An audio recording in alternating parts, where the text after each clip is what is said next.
사사기 2장 8절에서 15절까지 말씀입니다.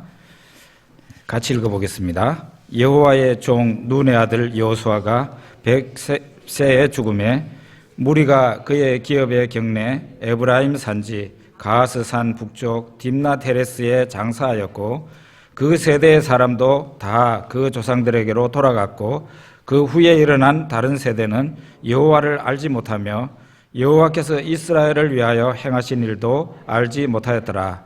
이스라엘 자손이 여호와의 목전에 악을 행하여 바알들을 섬기며 애굽 땅에서 그들을 인도하여 내신 그들 조상의 하나님의 여호와를 버리고 다른 신들 곧 그들의 주위에 있는 백성의 신들을 따라 그들에게 절하여 여호와를 진노하시게 하였으되 곧 그들이 여호와를 버리고 바알과 아스타롯을 섬겼으므로 여호와께서 이스라엘에게 진노하사 노략하는 자의 손에 넘겨주사 그들이 노략을 당하게 하시며 또 주위에 있는 모든 대적의 손에 팔아 넘기심에 그들이 다시는 대적을 당하지 못하였으며 그들이 어디로 가든지 여호와의 손이 그들에게 재앙을 내리시니 곧 여호와께서 말씀하신 것과 같고 여호와께서 그들에게 맹세하신 것과 같아서 그들의 괴로움이 심하였더라. 아멘.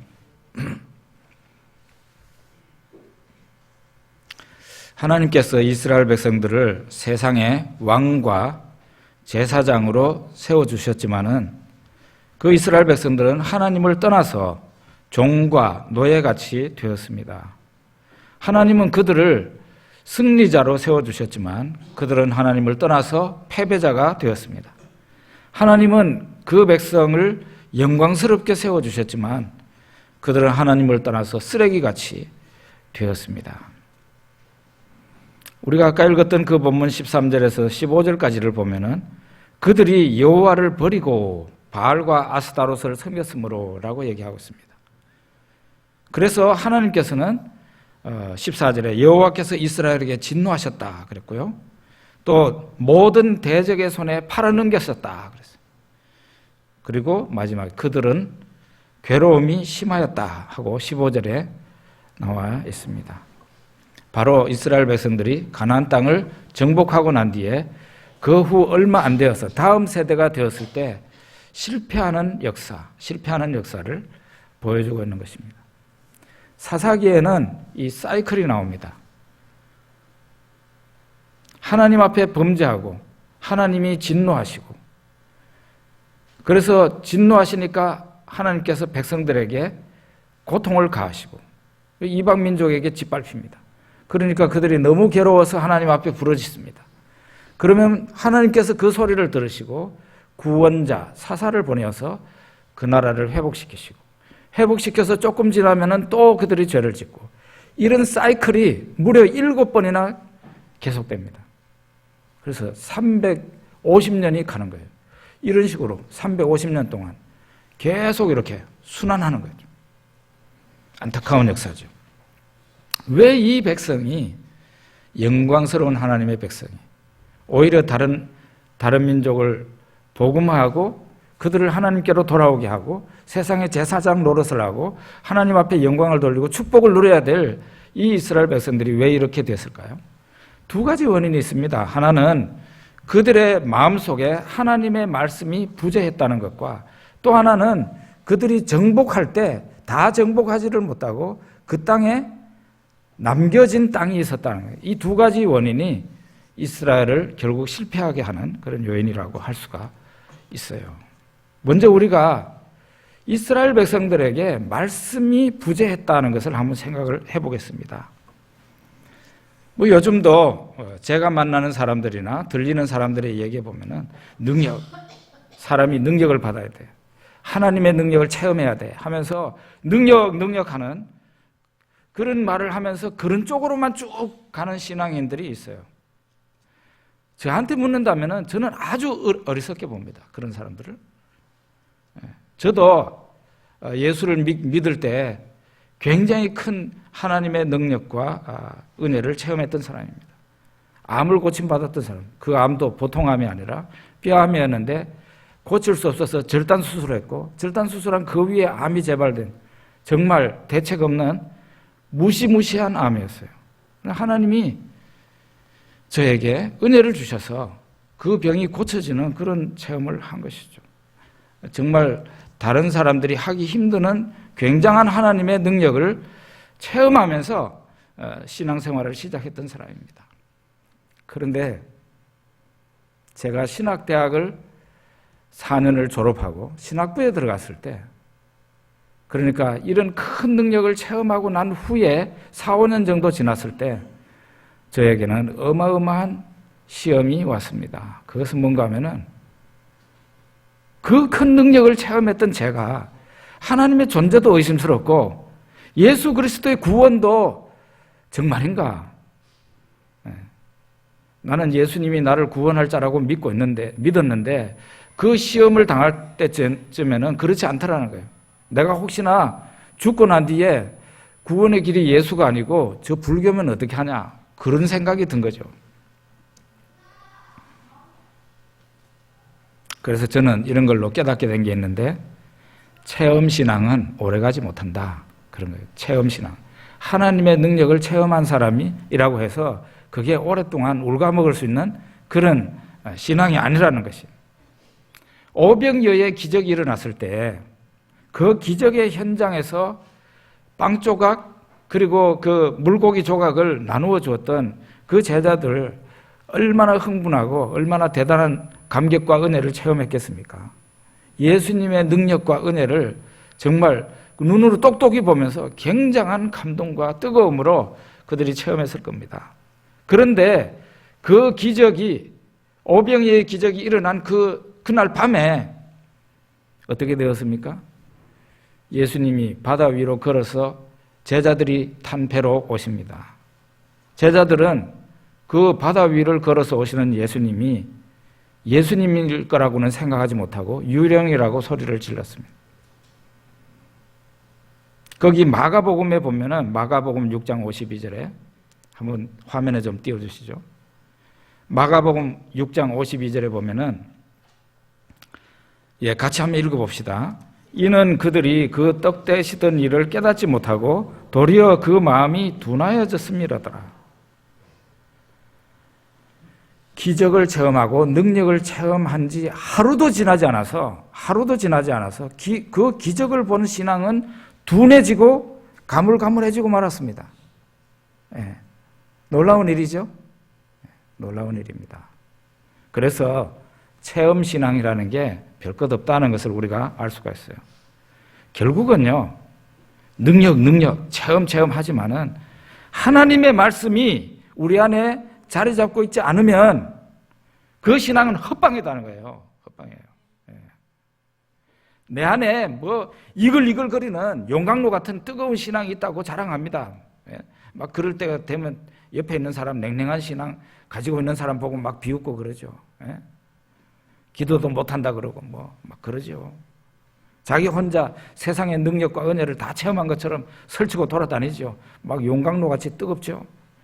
그런데 하나님의 말씀이 그 사람 안에 들어가 있지 않으면은 다 거품이고 헛방이에요, 헛방.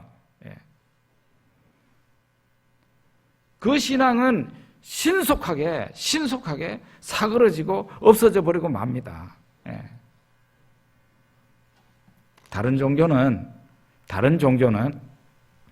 경전이 없어도 되고 경전을 읽지 않아도 신앙생활이 가능합니다. 불교요? 나무 관세음보살 하면서 똑똑똑 하면은 신앙이 유지될 수 있습니다. 이슬람교요? 하루에 5번씩 저 메카를 향해서 절하고 기도만 하면은 그 신앙이 유지될 수 있습니다. 천주교요? 천주교가 우리 기독교와 개신교하고 비슷한 걸로 생각해요. 천만의 말씀이에요. 천주교는 중세 1000년 동안을 사실은 지금 현재도 성경 없이 굴러가는 종교예요. 성경이 없어도 그 경전을 읽지 않아도 신앙이 굴러가는 거예요. 그런데 프로테스탄트, 성경적인 기독교, 이 프로테스탄트는 여러분과 제가 개신교인이잖아요. 이 개신교인은 하나님의 말씀인 성경을 모르면 신앙이 존립할 수가 없어요. 대부분의 미신적으로 흘러버리고 신앙생활이 이상해져 버려요. 성경이 그 사람 속에 없으면 신앙이 존립할 수가 없어요. 그래서 우리는 자녀들에게 신앙을 물려주려고 애를 씁니다만 실제로는 좀 더 구체적으로 성경 말씀, 하나님의 말씀을 우리 자녀들에게 넣어주려고 노력해야 되고 우리 스스로도 마찬가지예요. 성경 말씀이 내 속에 계속 공급이 될 수 있도록 노력하고 힘써야 된다 이 말이죠.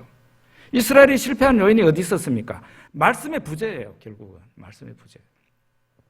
또 하나가 있는데 사사기를 보면은 이스라엘이 크게 고통당하고 실패한 그 원인은 말씀의 부재와 함께 또 하나는 이스라엘이 그 여호수아와 이스라엘 사람들이 그 땅을 정복할 때 정복하지 못하고 남겨둔 땅이 있었어요.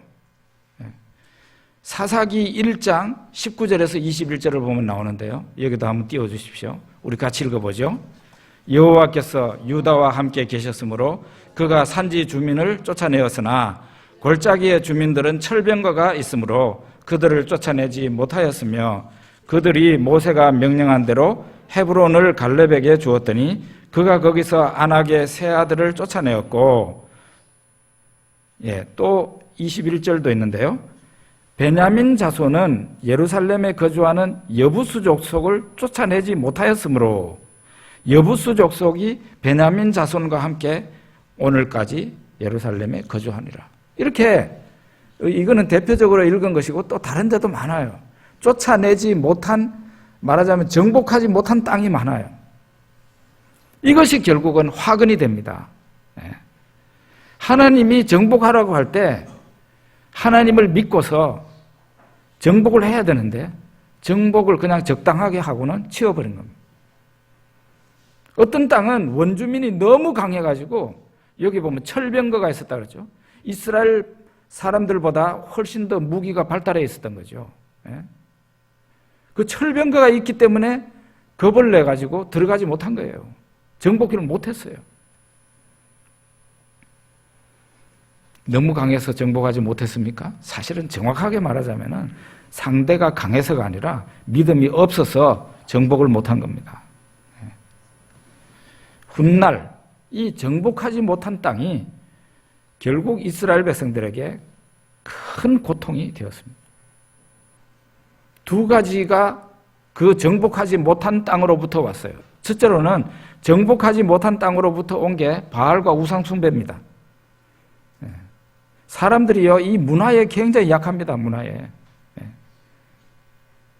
오늘날도 우리 신앙을, 우리 교회를 교회답지 못하게 하고 우리 신앙을 허물어뜨리는 게 바로 이 시대에 한국 땅에 전 세계에 살고 있는 사람들의 문화입니다. 그게 막 들어옵니다. 이게 바알과 아세라 숭배가 일종의 문화적인 틀을 가지고 이스라엘 백성들에게 들어온 것이에요.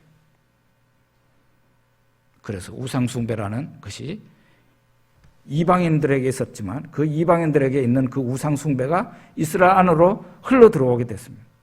영향을 받은 거예요. 결국은 그 우상 숭배를 하나님이 진노하시게 됩니다. 그래서 이스라엘을 팔아 넘겼다 그랬어요. 다른 사람들한테 팔아 넘겨버렸어요. 그러니까 막 지근지근 밟아버렸어요. 이방인들이. 두 번째는 정복하지 못한 땅의 그 이방인들이 나중에 힘을 키워서 이스라엘을 침공하게 됩니다. 사사기에 보면은 이스라엘 백성들이 그 남겨진 땅, 정복하지 못했던 그 땅의 사람들이 들고 일어나가지고 그 사람들이 힘을 키워서 이스라엘 나라를 쳐들어오고 그래서 이스라엘을 괴롭히는 그런 일을 반복적으로 당하게 됩니다. 우리는 예수 그리스도를 영접하고 복음을 우리 안에 받아들였습니다. 솔직하게 우리가 시인하는 것은 많은 부분이 우리 안에 많은 부분이 우리 각자 안에 많은 부분이 복음화 되었습니다. 그렇지만은 어떤 부분은 온전히 복음화되지 못하고 아직도 정복되지 못한 상태로 남아 있어요. 나의 욕심 때문에 이 세상에 대한 나의 명예와 영광 때문에 또한 아니란 생각 때문에 심지어는 세상에 살아가려고 하다가 보니까 타협 때문에 우리 안에 아직 정복되지 못한, 복음화되지 못한 그런 부분이 있다는 거예요. 이러한 미정복 상태에 있는 이런 부분, 이런 영역이 결국은 우리의 신앙을 실패로 이끌게 되고 우리로 하여금 패배하는 인생, 하나님 앞에 축복을 받는 그런 인생이 아니라 하나님의 매만 맞고 벌 다 보는 그런 인생으로 우리를 끌고 간다. 그리고 사탄이요, 우리 안에 변화되지 않은 그 부분으로 기어 들어와 가지고 우리를 괴롭히고 우리를 망하게 하는 것입니다. 그래서 복음화되지 못한 그 부분을 남겨두면 안 되는 것이죠. 매우 어려운 싸움입니다만은 치열하게 싸워야 됩니다. 이렇게 사사기에는 실패의 요인 두 가지, 첫째로 말씀이 그들 안에 부재했기 때문에 실패했고, 또 하나는 정복을 다 하지 못하고 남겨둔 부분 때문에 결국은 이스라엘 백성들이 실패한다는 것을 보여줍니다. 그래서 거기에 보면은 사사기 6장 1절에서 6절에 보면은요, 이것도 화면에 좀 띄워주시면 좋겠네요. 여기 한번 같이 읽어봅시다. 이스라엘 자손이 또 여호와의 목전에 악을 행하였으므로 여호와께서 7년 동안 그들을 미디안의 손에 넘겨주시니 미디안의 손이 이스라엘을 이긴지라. 이스라엘 자손이 미디안으로 말미암아 산에서 웅덩이와 굴과 산성들을 자기들을 위하여 만들었으며, 이스라엘이 파종할 때면 미디안과 아말렉과 동방 사람들이 치러 올라와서 진을 치고 가사에 이르도록 토시 소멸하여 이스라엘 가운데 먹을 것을 남겨두지 아니하며 양이나 소나 나귀도 남기지 아니하니, 이는 그들이 그들의 짐승과 장막을 가지고 올라와 메뚜기 떼같이 많이 들어오니 그 사람과 낙타가 무수함이라. 그들이 그 땅에 들어와 멸하려 하니 이스라엘이 미디안으로 말미암아 궁핍밥이 심한지라. 이에 이스라엘 자손이 여호와께 부르짖었더라 그랬습니다. 사사기예요. 반복적으로 나오는 그 말씀이 있는데 뭔가 하면은 이스라엘 자손이 또 여호와의 목전에 악을 행하였으므로, 이 말이 계속 반복되고 있어요. 이스라엘 자손이 또 여호와의 목전에 악을 행하였으므로, 오늘 본문에도 그런 게 나오죠. 우리 안에 하나님의 말씀이 부재하고 아직 정복되지 못한 부분 때문에 결국은 그것 때문에 죄를 짓게 되고, 그것 때문에 하나님을 버리게 되고 우상 숭배하게 되고 윤리 도덕도 무너지게 되는 것이죠. 참 그 사사기를 읽어보면은 하나부터 10까지 어떤 이야기가 나오는데, 어떤 이야기는 몇 가지 이야기가 나오는데, 어떤 이야기는요 하나부터 10까지 죄에서 죄로 연결되는 그런 이야기도 있어요. 사사기 19장에 보면은 어떤 이야기가 나오는가 하면은 어떤 레위 사람과 첩에 대한 이야기입니다. 어떤 레위 사람에게 첩이 있었습니다. 처음부터 들어보십시오. 이게 전부 다 죄예요. 어떤 레위 사람에게 첩이 있었어요. 그 첩이 음행을 하고 친정으로 가버렸습니다. 이 레위 사람이 첩을 찾으러 갑니다. 장인이 그에게, 이 레위 사람에게 매일 술을 퍼먹이면서 달랩니다. 이 사람이 나중에는 첩을 데리고 자기 집으로 돌아오게 되는데요, 돌아오다가 해가 저뭅니다. 베냐민 지파 기브아라는 그 마을에 들어갑니다. 그 마을의 사람들이 이 사람을 받아들이지를 않는데, 거기에 머물고 있는 어떤 노인이 있는데 노인의 집에 들어가서 하룻밤을 자게 됩니다. 그런데 이 레위 사람들이 머물고 있는 이 노인의 집에 동네 불량배들이 와가지고 막 그냥 오늘 당신 집에 온 그 사람 내놓으라고 막 소리를 칩니다. 동성애를 하는 사람들이죠. 불량배들이 와가지고 막 난리를 피우니까 레위 사람, 그 사람과 노인이 그 첩을 문 밖으로 끌어냅니다. 그러자 이 불량배들이 그 첩에게 밤새도록 욕을 보입니다. 얼마나 고통을 줬는지 그 여자가 거기서 죽습니다. 그러니까 이 레위 사람이 아침에 일어나서 보니까 자기 첩이 죽었거든요. 그러니까 나귀에 싣고 자기 집으로 돌아옵니다. 돌아와가지고 그 여자의 시신을 12토막을 냅니다. 그래가지고 이스라엘 전체 지파에 보냅니다. 이스라엘 전체 지파가 이거를 보고 깜짝 놀라가지고 모였습니다. 도대체 어떻게 된 일이냐. 그러니까 이 레위 사람이 얘기를 이렇게 해서 내 첩을 욕먹여. 그래서 내가 이런 짓을 했다고 얘기합니다. 그러니까 이스라엘 대표가 베냐민에 가가지고 그 나쁜 불량배 녀석들을 우리한테 내놔라 그럽니다. 처벌해야 되겠다. 그러니까 베냐민 사람들이 뭐가 잘났다고 보호를 합니다. 그 사람들을 안 내놓습니다. 이렇게 해가지고 전쟁이 벌어지는 이야기가 바로 사사기 19장에 나오는 것입니다. 이거 한번 보세요. 처음부터 끝까지 죄에서 죄로 쭉 연결되는 이야기예요. 하나님의 백성이라는 자들이 야 이렇게까지 될 수 있을까 할 정도의 이야기가 이 레위 이 사사기에 나오는 것입니다. 이스라엘이 하나님을 멀리하니 나라가 힘을 잃어버리고 이방인들이 들어와서 막 그냥 이스라엘 짓밟아 버립니다. 백성이 고통이 극에 달하게 됩니다. 왜 이와 같은 실패의 역사를 성경 속에 기록하게 했을까요? 하나님은 왜 사사기를 기록하게 했을까요? 그것은 말세를 만난 신앙인들에게 교훈을 주기 위해서 기록을 하게 한 것이죠. 독일의 역사 철학자 헤겔이라는 사람이 있습니다. 이 헤겔이 한 말이 있어요. 그 뭔가 하면은 우리가 역사로부터 배울 수 있는 유일한 교훈은 우리가 역사로부터 아무것도 배우지 않는다. 그걸 배운다는 거예요. 우리 한국 사람만 그런 게 아닌 모양입니다. 역사를 공부하면 그 역사로부터 실패하는 역사로부터 나는 그러지 말아야 되고 그거를 개선시켜야 되는데 역사를 공부하면 뭐 하냐 이거예요.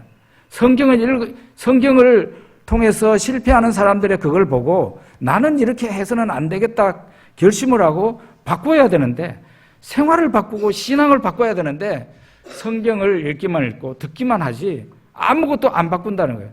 그러니까 헤겔이라는 사람이 이런 얘기를 한 것입니다. 우리가 사사기를 통해서 깨닫지 못한다면은 배우지 못한다면은 우리의 인생도 살아볼 필요도 없이 이스라엘 백성들처럼 실패합니다. 실패해요.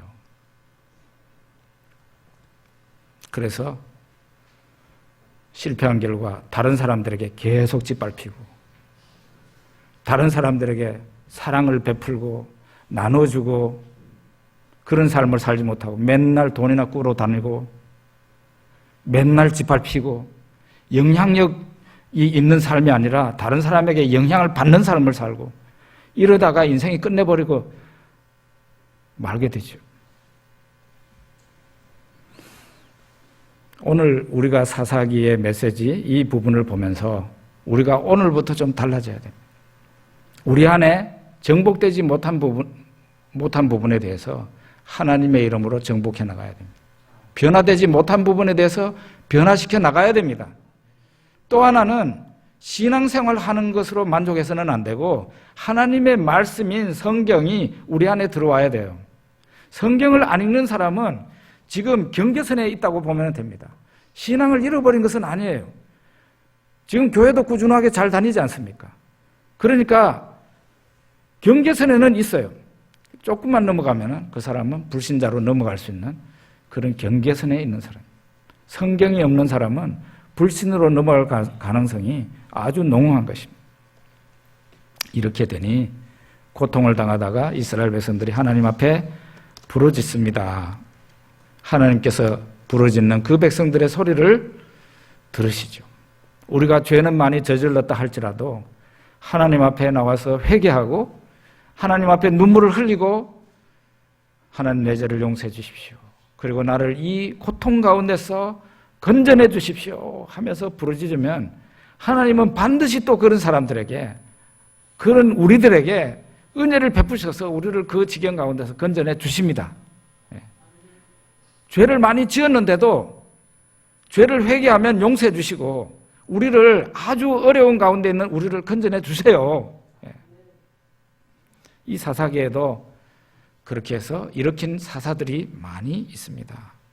백성들이 너무 고통이 심하니까 하나님 앞에 구해달라고 부르짖습니다. 그러니까 하나님께서 구원자, 사사들을 보냅니다. 하나님께서 쓰신 사사들을 이렇게 보면은 참 유독히 약한 사람들이 많습니다. 약한 사람들. 제가 언급할 테니까 한번 들어보십시오. 에웃이라는 사사는 왼손잡이였습니다. 왜 성경에 왼손잡이 에웃이라고 얘기를 했을까요? 그리고 드보라라는 사사는 여선지자였는데 랍비돗의 아내 여선지자 드보라라고 그랬어요. 고대 남성 중심의 사회에서는 힘이 없는 여자였는데 이 여자를 통해서 하나님께서 이스라엘을 구한 겁니다. 입다는 첩의 아들로 집에서 쫓겨나서 불량배의 왕초가 된 사람이었는데 이 사람을 하나님이 사용하십니다. 삼손은 여러분 아시다시피 날 때부터 구별된 나실이었으나 성적으로 문란하고 방탕했던 그런 사람이었는데 그런 성적으로 방탕하고 문란한 사람까지 하나님께서 사용했다는 게 참 놀라운 일이에요. 사사기에서 그래도 인지도가 있는 인물 가운데서 가장 멀쩡한 사람이 기드온이라는 사람인데 기드온도 보면은 겁쟁이였습니다. 겁쟁이. 이 겁쟁이 기드온을 하나님께서 사용하신 거예요.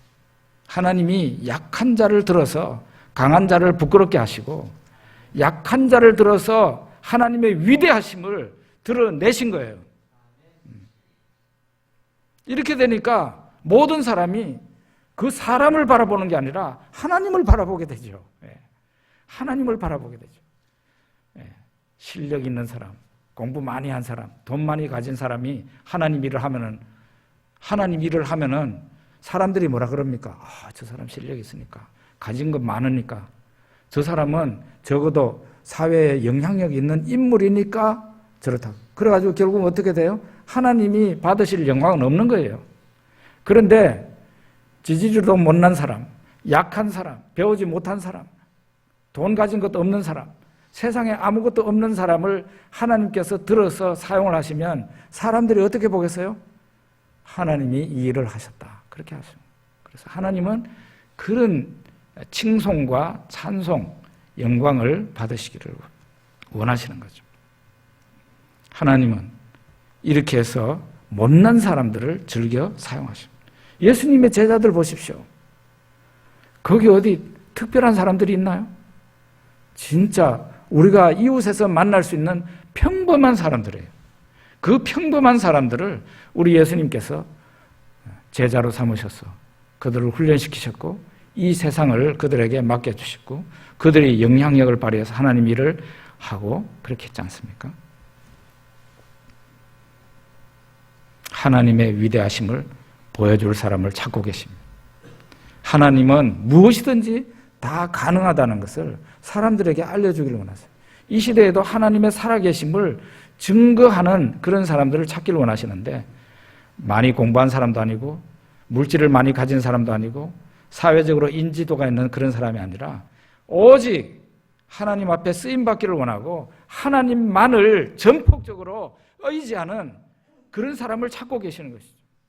그런 사람이 하나님 앞에 나오게 되면은 하나님께서 그 사람들을 쓰시는 거죠. 그래서 여러분과 저의 약함이 그런 것 때문에 우울할 필요는 없어요. 교회가 찌그러졌다고? 내가 찌그러졌다고? 우리 가정이 찌그러졌다고? 지금까지는 걱정하고 근심하고 울고불고 했다 할지라도 꼭 그럴 필요는 없습니다. 하나님이 여러분과 저를 다시 일으켜 주실 것이고 하나님만 의뢰하면은 하나님께 영광을 돌리는 그런 사람들로 우리를 세워 주실 겁니다. 전폭적으로 하나님을 신뢰하고 믿어야 돼요. 그 대신에 하나님을 대충 믿어서는 안 되고요. 하나님을 전폭적으로 신뢰해야 돼요. 하나님이 우리를 어디로 끌고 가든지 그대로 가야 돼요. 하나님이 믿으라고 하는 것은 믿어야 돼요. 그리고 추상적인 어떤 나는 예수 믿네 추상적인 그런 신앙을 버리고 구체적인 신앙 뭡니까? 하나님의 말씀인 성경이 여러분과 제 안에 매일 공급되도록 해야 된다 이거예요. 뜨거운 무슨 용광로 같은 신앙이 있다고 자랑합니까? 택도 없는 얘기예요. 제가 제 경험 얘기했잖아요. 얼마 못 가서 그 사람은 하나님을 의심할 수 있습니다. 그러나 성경이 그 사람 안에 계속 흘러들어오는 사람은 그렇게 되지 않습니다. 항상 승리하는 삶이 되죠. 여러분과 저의 인생을 통해 하나님이 영광을 받으시길 원합니다. 기도하겠습니다.